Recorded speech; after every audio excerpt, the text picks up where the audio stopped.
அஸ்ஸலாமு அலைக்கும் வரஹ்மத்துல்லாஹி வபரகாத்து. அல்லாஹுடைய தூதர் ஸல்லல்லாஹு அலைஹி வஸல்லம் அவர்கள் சொன்னார்கள், யார் ஒரு மனிதன் தூங்கிக் கொண்டிருந்து திடீரென்று விழித்தால், இரவில் நம்ம தூங்கிட்டு இருப்போம், தூங்கிட்டு இருக்கிற பொழுது எங்களுக்கு முழிப்பு வரும். அப்படி விழிப்பு வார நேரம் ரசூல் ஸல்லல்லாஹு அலைஹி வஸல்லம் ஒரு துவாவை சொல்லி தந்தாங்க. அந்த துவாவை யார் ஓதிவிட்டு என்ன தேவையை கேட்டாலும், அவர் என்ன அல்லாஹ் இடத்துல கேட்டாலும் நிச்சயமாக அந்த துவா ஏற்றுக்கொள்ளப்படும் என்று சொன்னாங்க ஸல்லல்லாஹு அலைஹி வஸல்லம். அப்ப நாங்க இரவில் திடீர்னு முழிப்பு வரும். இப்ப என்ன செய்யறது? இந்த துவா ஓதும். என்ன துவா? லா இலாஹ இல்லல்லாஹ் வஹ்தஹு லா ஷரீக லஹ் லஹுல் முல்கு வ லஹுல் ஹம்து வ ஹுவ அலா குல்லி ஷைஇன் கதீர்.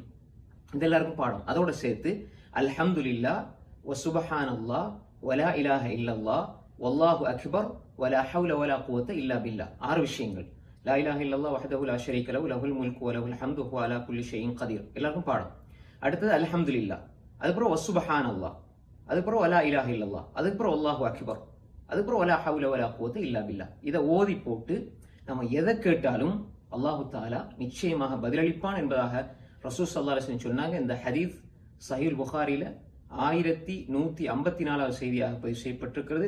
உபாத் இப்னு ஸாமித் ரலியல்லாஹு அன்ஹு அவர்கள் ரிவாயத் செய்கிறார்கள். எனவே அன்புக்குரிய சகோதரர்களே, இரவில் எங்களுக்கு விழிப்பு வர நேரம், அந்த விழிப்பை கூட நாம் இந்த துவா ஓதி பயன்படுத்தி அல்லாஹ் இடத்தில் எங்களுடைய தேவைகளை முறையிட்டு கேட்டு நாங்கள் பெற்றுக்கொள்வோம். அஸ்ஸலாமு அலைக்கும் வரஹ்மத்துல்லாஹி வபரகாத்துஹு.